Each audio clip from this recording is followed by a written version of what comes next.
Day 1.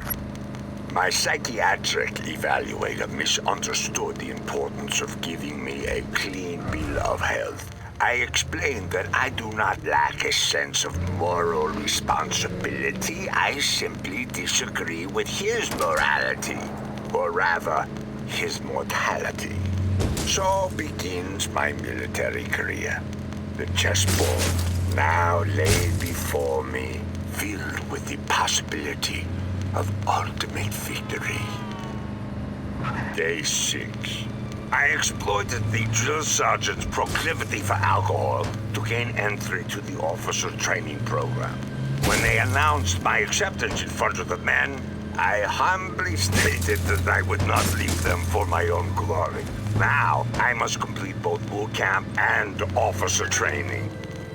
Day 19.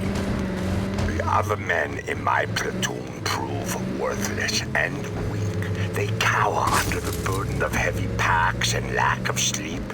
I let no expression betray my own pain and fatigue. The men already jokingly called me General. The government can have their bodies, but I capture their minds and loyalty. Day 27. Private Bonnet, an agreeable soldier, ingratiates himself to me in hopes I drag him with me through the ranks. It is true a right-hand man should start at the bottom with you. This gives the illusion of equality. But Private Bonnet may do better as a sacrificial lamb should the occasion arise. Day 35. Drill Sergeant Dushku sincerely believes in his own genius, poor fool. His blood-filled corpse chuckles as I grind my teeth down to powder fighting any reaction. His short-sightedness excretes from his pores along with this morning's spiked coffee. Day 45. I lead to Private Bonnet, the drill sergeant's inebriation, in total confidence, of course. It took less than an hour before most of the platoon knew. Their hatred of Dushku built slowly and dangerously. Each punishment doled out to me cements their loyalty. Soon, a small spark shall ignite this powder keg. Farmhouse. Day 50. I blurted an insult to the red-nosed Dushku as he applied a deserved punishment onto Private Bonnet. He screamed himself hoarse before pitifully retreating to the barracks. I must food slog until sunset or drop. Each man peered from the barracks window, watching me march, unshaken, adoration in their eyes. Day 60.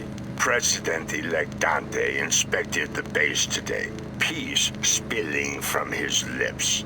He lacks the will for strength, his eyes filled with compassion for the meat marching before him. I see his weakness in each wintry breath he takes. I need only a foothold in his inner circle to shape this man as I please. Day 65, time for a tragedy. One that draws President-elect Dante back to the base.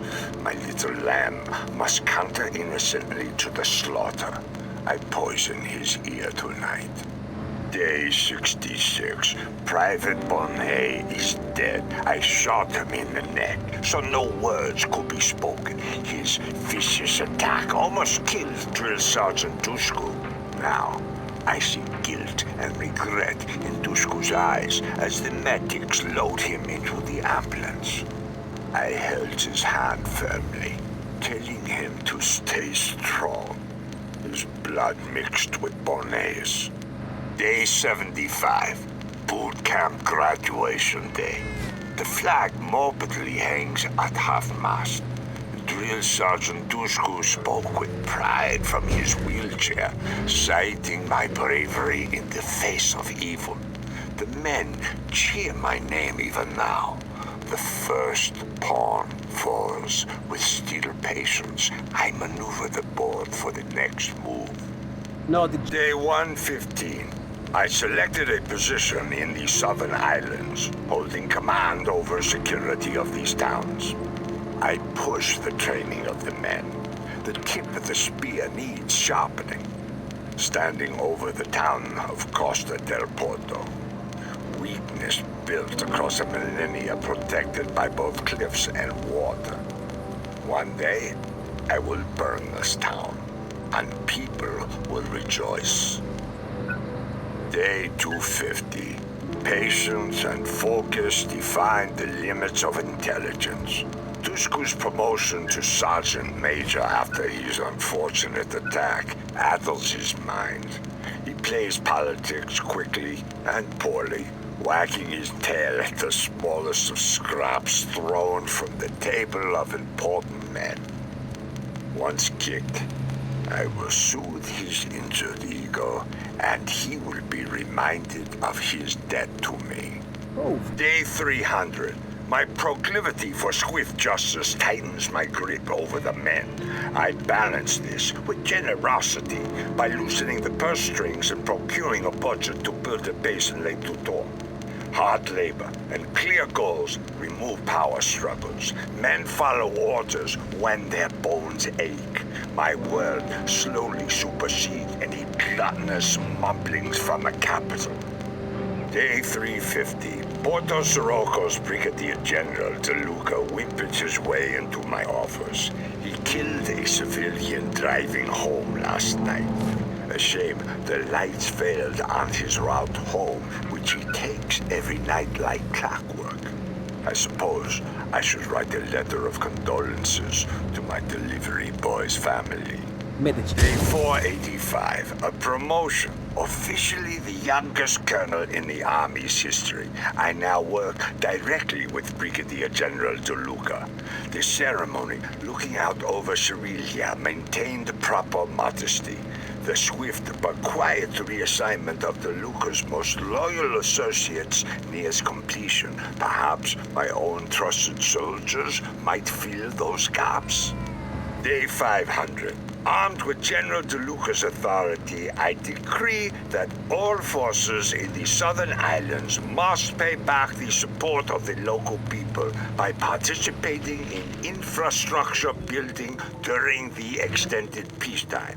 I ensure locals know my name at every opportunity as we pave their roads and build their bridges. Day 750.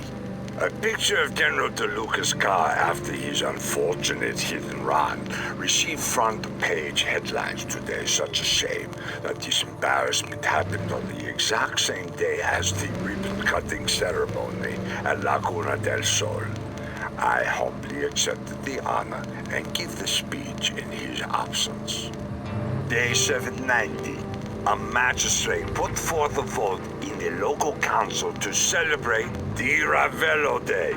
I, of course, declined while sending a message to Sergeant Major Dushku asking for his advice. In a tone of great gravity, he informed me that he would take the matter all the way to President Dante's office. I convinced his ego souring at the idea of another rising up the ranks. Before anything. I understand we're in the middle of a revolution, but it'd be nice to get a day off every now and then, don't you think? I haven't slept more than 3 hours in a month. It's starting to work on my brain.